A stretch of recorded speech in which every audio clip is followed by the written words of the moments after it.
Picture this moment frozen in time. A Persian scout, belly flat against sun-scorched rocks above Thermopylae, his heart hammering against stone as he peers down at what should be an impenetrable military fortress. It is 480 BC, the year when empires collide and the fate of civilization hangs suspended on a knife's edge. He has been dispatched by the great king himself to assess the legendary Spartan force blocking the narrow mountain pass below, expecting to witness rows of armored giants sharpening blades longer than a man's arm, their eyes burning with the fury of Ares himself. Instead, the scene unfolding beneath him defies every military convention he has ever known. Naked men, their bronze-muscled bodies gleaming with perfumed oils, sitting cross-legged in the dirt like wealthy aristocrats at a bathhouse, methodically combing their long hair with bone combs, braiding elaborate patterns into their locks with the careful attention of women preparing for a wedding feast. The spy's confusion transforms into contempt as he watches these supposedly fearsome warriors applying olive oil to their skin, smoothing their beards, adjusting the crimson cloaks draped across their shoulders with the vanity of peacocks displaying their plumage. This cannot be the terrifying Spartan war machine that has dominated the Greek world for generations. These men look like they are preparing for a festival, not a battle that will determine the future of the known world. He scrambles down from his perch, his sandals kicking loose stones as he races back through the scorching afternoon heat to deliver his intelligence report to King Xerxes, the self-proclaimed King of Kings, the ruler whose shadow stretches from the Indus River to the shores of the Aegean Sea. When the scout reaches the massive Persian encampment, a sprawling city of silk tents that transforms the plain of Trachis into a carpet of color, he is ushered into the royal pavilion where Xerxes sits upon his golden throne, surrounded by advisors whose robes cost more than entire Greek villages. The scout delivers his report with barely concealed amusement, describing the bizarre grooming ritual he witnessed, the naked warriors sitting in meditation, while an army of 200,000 waits to crush them like insects beneath a sandal.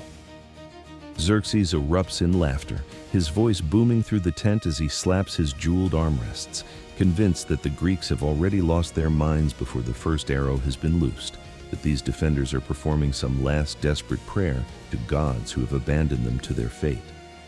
But standing in the shadows of that golden throne, one man does not join in the laughter. Demaratus, the exiled king of Sparta, a man who knows the truth that Xerxes' pride blinds him from seeing. His weathered face remains stone still as he steps forward, placing a calloused hand on the arm of the great king's throne, his voice cutting through the merriment like a blade through silk.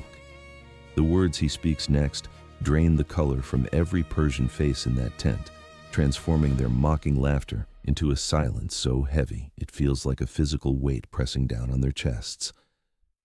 "Great king," Demaratus says, his tone carrying the weight of prophecy, "you do not understand what you have witnessed. The Spartans do not groom themselves for vanity or celebration. They do not oil their skin and comb their hair as an act of madness or fear." He pauses, letting the tension build like storm clouds gathering before a thunderstorm that will shake the foundations of the earth.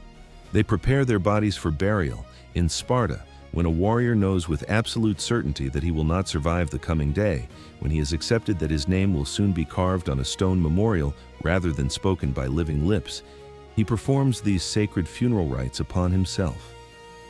The temperature in that royal pavilion seems to drop 20 degrees as Demaratus continues, his voice now barely above a whisper, but somehow filling every corner of the space with its dreadful certainty. "What your scout witnessed was not leisure, great king. It was a funeral procession, a religious ceremony older than your empire's oldest stones. Those men sitting in the dirt are not planning to retreat. They are not hoping for reinforcements. They are not praying for a miracle that will save their lives." His eyes lock onto Xerxes with an intensity that makes even the most hardened Persian generals shift uncomfortably. They have already died in their minds. They have already said goodbye to wives and children. They have already made peace with the gods who will soon receive them in the afterlife. What you saw was the most terrifying sight a military commander can witness. Warriors who have nothing left to lose. Soldiers who have transformed themselves into living ghosts before the battle has even begun. The implications of this revelation spread through the Persian command like poison seeping into wine, because every military strategist knows the most dangerous enemy is not the one with superior weapons or greater numbers, but the one who has already accepted death as inevitable, who fights with the freedom that comes only when survival is no longer part of the equation. Those 300 men sitting in the dirt, carefully arranging their hair for the last time, were not preparing to fight. They were preparing to become legend, to transform their bodies into messages written in blood and bronze that would echo through the centuries, long after empires and kings had crumbled into dust. The truth behind those funeral preparations runs deeper than even Demaratus explained, because those 300 men were never supposed to be blocking that mountain pass in the first place. Their presence at Thermopylae, representing not just military strategy, but a calculated violation of the most sacred laws governing Spartan society. It was the season of the Carnea, the annual religious festival dedicated to Apollo Carneus, a time when the moon waxed full and warfare became not merely inadvisable, but explicitly forbidden by divine mandate. To march an army during the Carnea was to invite the wrath of the gods themselves, a crime punishable by execution or permanent exile from the only home these warriors had ever known. The Spartan government, controlled by the conservative council of elders known as the Gerousia, had made their position crystal clear when the desperate pleas for help arrived from the northern Greek states. They would send no army, they would dispatch no troops, they would wait for the full moon to complete its cycle before mobilizing the military machine that could save Greece from Persian conquest. Their logic was ironclad according to religious law: better to preserve the favor of the gods than to win a battle, better to risk temporary occupation than permanent divine punishment.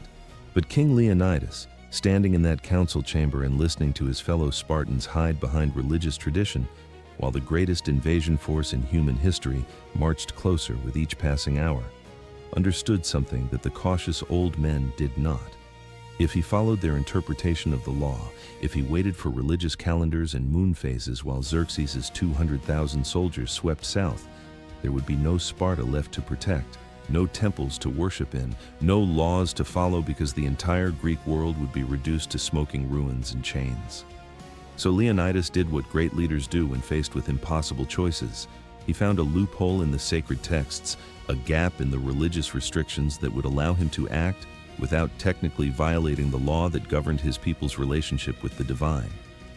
The law stated that the Spartan army could not march during the Carnea, but it said nothing about a king's personal bodyguard, the small elite unit traditionally assigned to protect the royal person during peacetime activities.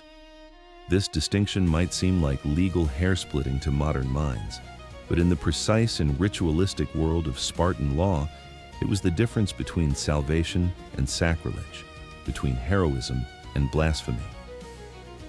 Leonidas dismissed the young elite cadets who normally filled the ranks of the royal guard, those promising warriors in their prime who represented Sparta's future generations, and instead handpicked 300 older veterans for this bodyguard mission. But the criteria he used for selection reveals the cold mathematical certainty with which this king approached his final campaign. Every single man he chose had to have a living son back in Sparta, a requirement so specific and deliberate that it exposes the suicide nature of this deployment more clearly than any speech or proclamation. Leonidas was not building a tactical strike force designed to win battles and return home covered in glory. He was carefully selecting men whose deaths would not end their family bloodlines, ensuring that when these warriors fell, their names would continue through the sons they left behind, their genetic legacy preserved even as their bodies were consumed by Persian arrows and spears. The scene of his departure from Sparta has been immortalized in countless paintings and poems, but the historical reality cuts deeper than any romantic portrayal. When King Leonidas bid farewell to his wife, Queen Gorgo, one of the most formidable women in Greek history, she did not waste time on tears or desperate pleas for him to reconsider this suicidal march. Instead, she asked him for his final orders, the question of a queen who understood that her husband was already a ghost, that the man standing before her in the royal chambers was merely a temporary echo of the warrior who would soon exist only in memory and song. His response has echoed through 25 centuries with the stark simplicity of absolute truth. He did not say, "I love you." He did not promise to return. He did not offer comforting lies about divine protection or miraculous victories. He looked into the eyes of the woman who had shared his bed and his throne and spoke the only words that mattered: marry a good man and have good children. In that moment, Queen Gorgo became a widow before her husband's heart had stopped beating, and Leonidas transformed from a living king into a walking monument, a man who had already crossed the boundary between the world of the flesh and the realm of eternal memory. He turned his back on the only home he had ever known, gathered his 300 fathers, for that is what they truly were, not young glory seekers, but mature men with sons to remember them, and marched north toward the narrow mountain pass where the hot sulfur springs bubbled up from the earth like the breath of the underworld itself. They moved through the Greek countryside like a funeral procession dressed in crimson and bronze, their shields painted with the letter Lambda for Lacedaemon, their spears resting on shoulders that had carried the weight of Spartan military dominance for decades. Other Greek city-states, shamed by Sparta's willingness to violate sacred law in defense of Hellenic civilization, began sending their own contingents to join this desperate stand.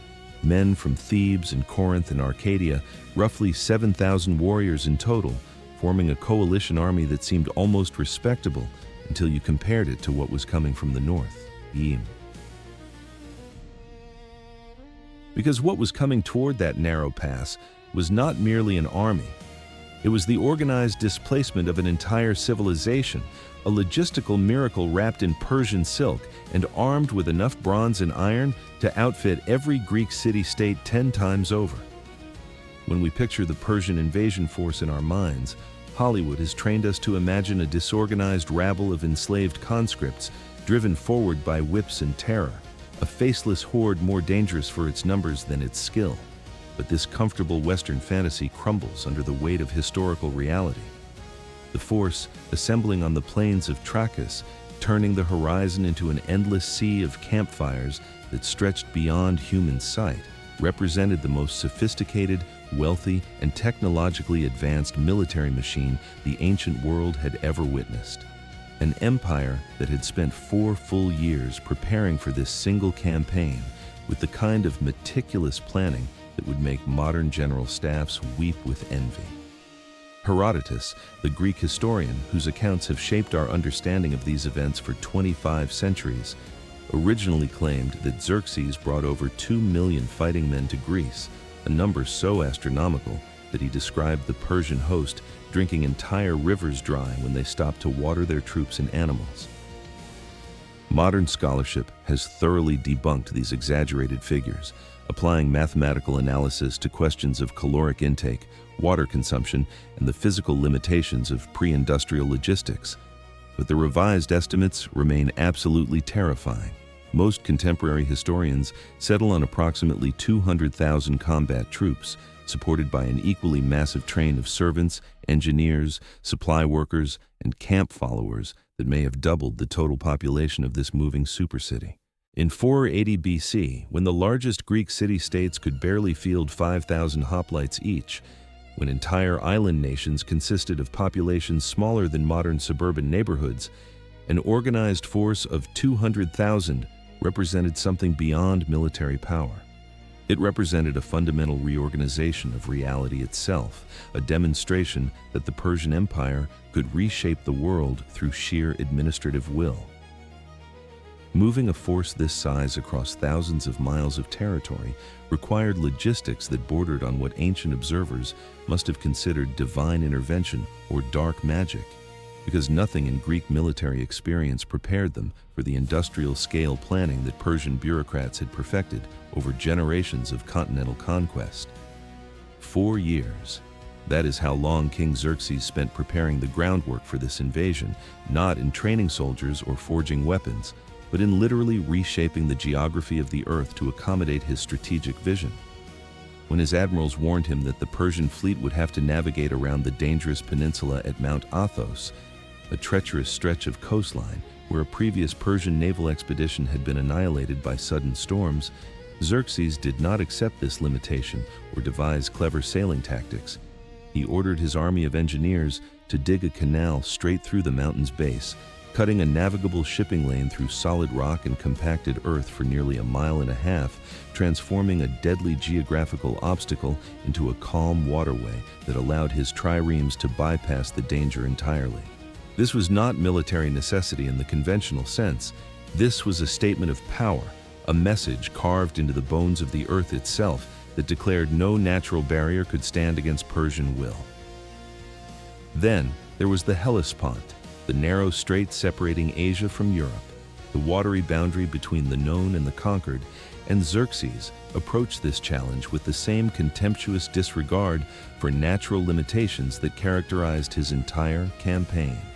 He ordered the construction of not one, but 2 massive pontoon bridges, directing his engineers to lash together nearly 700 warships with cables woven from flax and papyrus fibers so thick they required teams of men to lift, creating a bobbing roadway across the churning waters that was strong enough to support the weight of elephants, cavalry units, and siege equipment. But the engineering did not stop with simple structural integrity. Knowing that horses would panic if they looked down and saw water flowing beneath their hooves, Persian engineers paved the decks of these floating bridges with wooden planks and covered them with soil and sand, creating the illusion of solid ground where there should have been only waves and death. Xerxes literally walked his empire across the ocean, transforming the fundamental boundary between continents into a temporary inconvenience. And this achievement alone, before a single sword had been drawn in anger, demonstrated a level of organizational sophistication that Greek city-states could barely comprehend, let alone replicate. This mastery of logistics extended deep into Persian-controlled territory, where supply depots had been established years in advance along the entire route from Susa to the borders of Greece. Warehouses stockpiled millions of pounds of grain in cities that lay along the invasion route, massive stores of dried meat and preserved fish, enormous cisterns filled with wine and water, all positioned at precise intervals, calculated to keep the army fed and mobile as it crept westward across the map. Local governors in Thrace and Macedonia, already conquered territories firmly under Persian administrative control, had been compelled to contribute to these supply networks for years before the invasion began, transforming their cities into staging grounds for the largest military operation in human history. Herodotus specifically named cities like Thassos and Abdera that were driven to near bankruptcy or functional famine by the burden of hosting and feeding the Persian military machine even for a few days.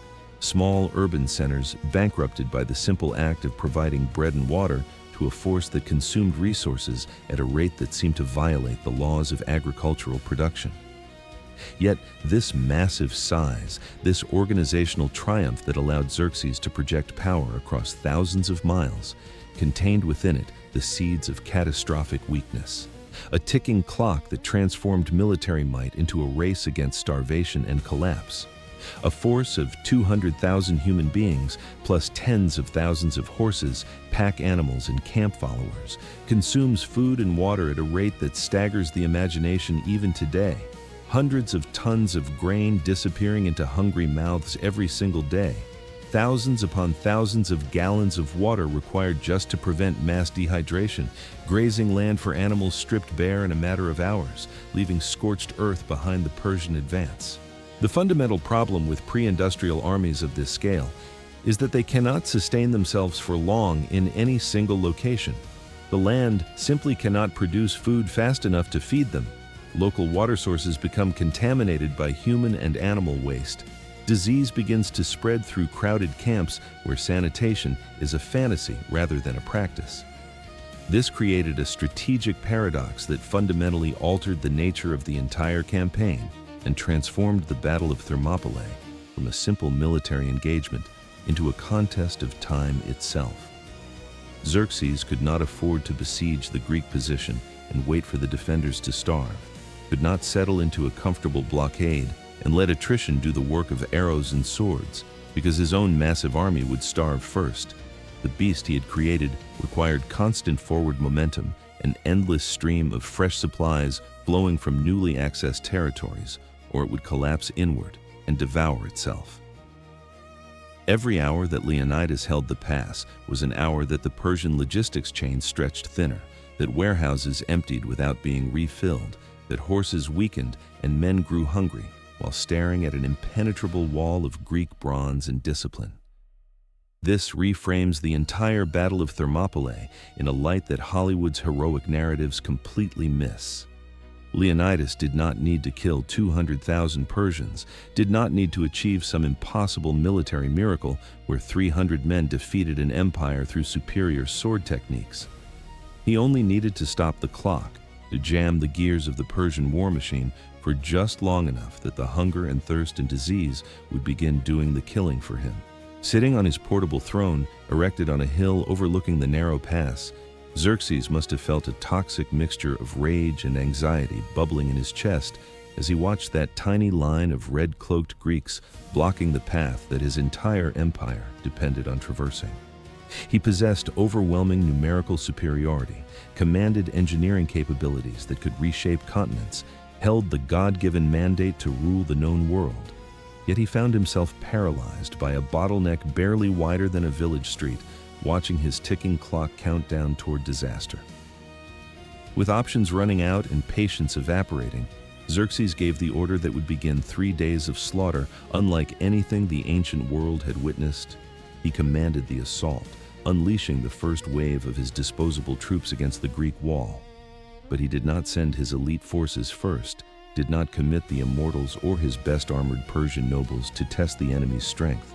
Instead, he ordered forward the Medes and Scythians, conscripted soldiers pulled from the fringes of the empire, lightly armored men carrying wicker shields and short spears who were about to be fed into a geometrical meat grinder, specifically designed to destroy everything they represented. These were brave warriors following orders from the King of Kings, but they were marching toward a kill box where their courage would mean nothing, where the laws of physics and the science of formation warfare would transform them into corpses before they could land a single effective blow.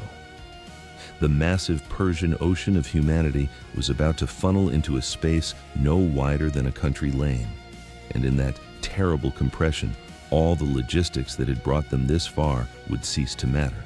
The engineering genius that carved canals through mountains became irrelevant. The vast wealth of an empire that stretched from India to Egypt provided no advantage. The diplomatic triumphs and administrative sophistication counted for nothing.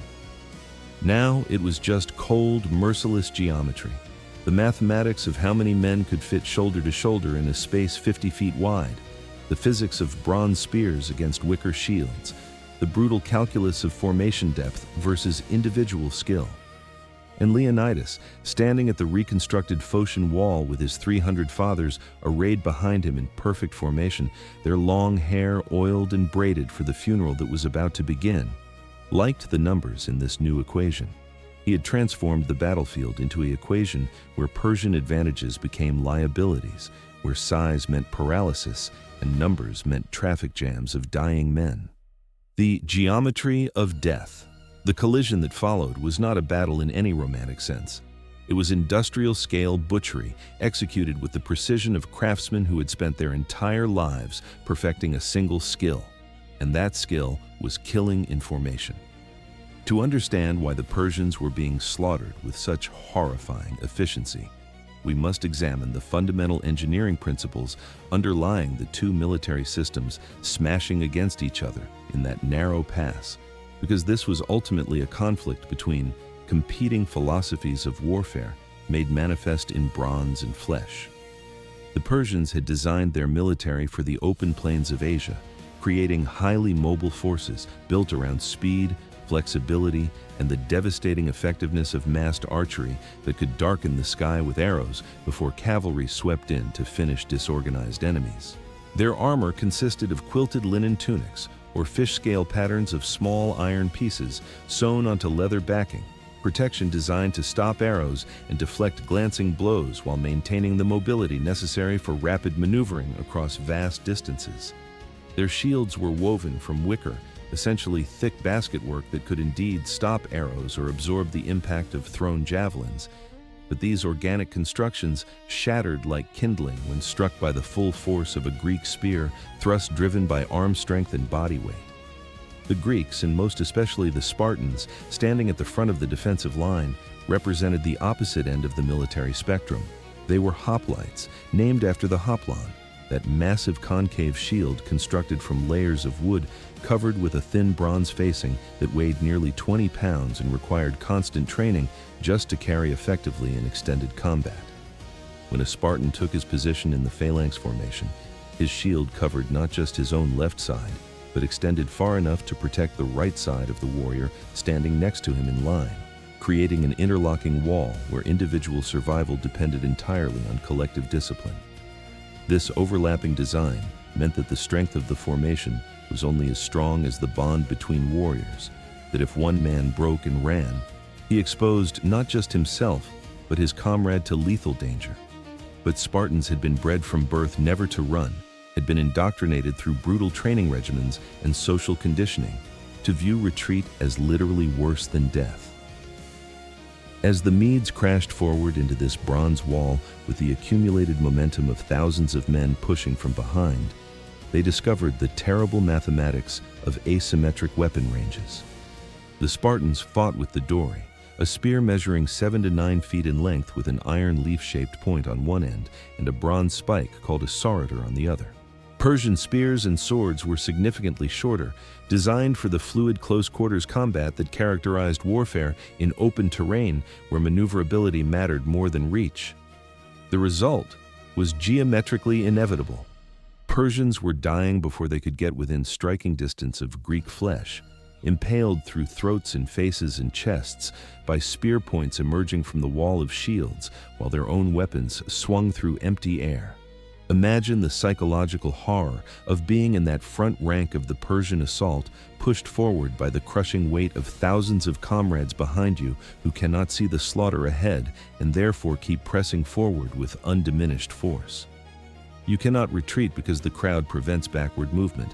You cannot advance effectively because every step forward brings you closer to the stabbing machine, and all you can see is an impenetrable wall of bronze shields with no visible gaps. No human faces to appeal to, just the rhythmic emergence of spear points stabbing with the mechanical precision of some inhuman device.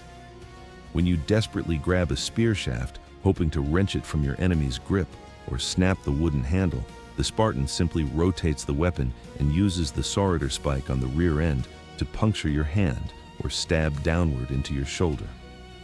The efficiency was cold, robotic, utterly devoid of the individual heroism celebrated in epic poetry. This was assembly line killing, mass production of corpses executed by warriors who viewed emotion as a tactical liability. The Spartans were not merely killing, they were managing the corpse pile with the same dispassionate efficiency. As Persian bodies stacked up in front of the phalanx, they became a tactical obstacle that could trip advancing enemies or provide cover for wounded attackers trying to hamstring the Greeks from below. The solution was brutally simple. The phalanx would step forward in unison, using the massive weight of their locked shields to physically push the dead and dying ahead of them like a bronze bulldozer clearing debris, literally paving the blood-slicked ground with human bodies to maintain stable footing for the continued advance. This was the othismos, the great shove, a term that carries none of the cinematic grace of Hollywood sword fights and all of the crushing horror of industrial accidents. The back rows of the Greek phalanx would place their shields against the backs of the warriors in front of them and push with their legs, driving the entire formation forward with combined mass that could exceed several tons of pressure concentrated on the narrow front line. The pressure became so intense that men in the front ranks could die without ever receiving a wound. Ribs snapped from compression, lungs collapsed from the inability to expand against the weight pressing from all sides. Warriors were crushed to death while still standing upright, held in place by the bodies packed too tightly around them to allow falling. For the Persians facing this advancing wall of death, it must have seemed like fighting against some mythological monster rather than human soldiers, because nothing in their military experience had prepared them for this kind of coordinated mass violence. Their wicker shields disintegrated under the impact of Greek spear thrusts, backed by the collective weight of the phalanx, splintering into useless fragments of woven reeds. Their short swords scraped uselessly across solid bronze breastplates that covered Spartan torsos from neck to waist, finding no gaps or weak points to exploit. They were fighting ghosts, faceless warriors hidden behind helmets that covered everything except the eyes and mouth, men who never shouted battle cries or taunted their enemies, who maintained an eerie silence broken only by the rhythmic chanting of paeans to Apollo and the sickening sounds of bronze penetrating flesh. Herodotus provides us with a detail so specific it must be true. He tells us that Xerxes, watching from his golden throne, erected on a hillside that provided clear sightlines to the killing ground below, leaped to his feet 3 separate times in terror during that first day's fighting. He was not afraid for his own safety, protected as he was by distance and elite guards, but rather terrified by the implications of what he was witnessing. His entire worldview, the fundamental assumptions upon which the Persian Empire had been constructed, were collapsing before his eyes with each Greek spear thrust. He was the King of Kings, the chosen representative of Ahura Mazda on earth, commander of an army that had conquered civilizations from the Indus to the Nile, and yet he sat paralyzed watching his soldiers being threshed like wheat by a tiny force of Greeks who should have been overwhelmed in minutes. By late afternoon of that first terrible day, the initial wave had broken completely. The Medes and Scythians retreated in disorder, leaving thousands of their dead carpeting the narrow pass, bodies stacked so thick in places that the original ground level had risen by several inches. The air hung heavy with the copper-iron smell of spilled blood, mixing with the sulfurous fumes from the hot springs, creating a hellish miasma that burned lungs and turned stomachs. The Spartans cleaned their blades with practiced efficiency, rotated fresh warriors to the front line to replace those whose arms had grown weary from the mechanical work of stabbing, and drank water from skins while surveying the carnage with the detached professionalism of men who had expected exactly this result. But they knew, they knew, that the first wave had been merely a probing attack, a sacrifice of expendable troops to test Greek resolve and tactics. They looked up the pass toward the Persian camp and saw dust rising again in massive clouds, heard the different sound emerging from the enemy lines, not the chaotic shouting of conscripts, but the disciplined, rhythmic marching of 10,000 boots striking earth in perfect unison. Xerxes had exhausted his patience with testing and probing, had decided to end this humiliation with a single overwhelming strike. He was sending the Immortals, the elite shock troops who had conquered the known world, and the real battle was about to begin. If you've stayed with this story through the carnage and the cold mathematics of ancient warfare, you're exactly the kind of person who deserves to know how this impossible stand finally ended.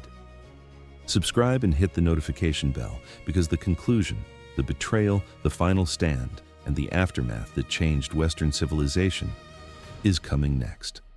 And tell me in the comments, in our modern world where comfort and safety are prioritized above everything else, do you think the Spartan philosophy of choosing meaningful death over comfortable surrender still has relevance? Or is it a dangerous relic we're better off leaving in the blood-soaked past? I'm reading every response.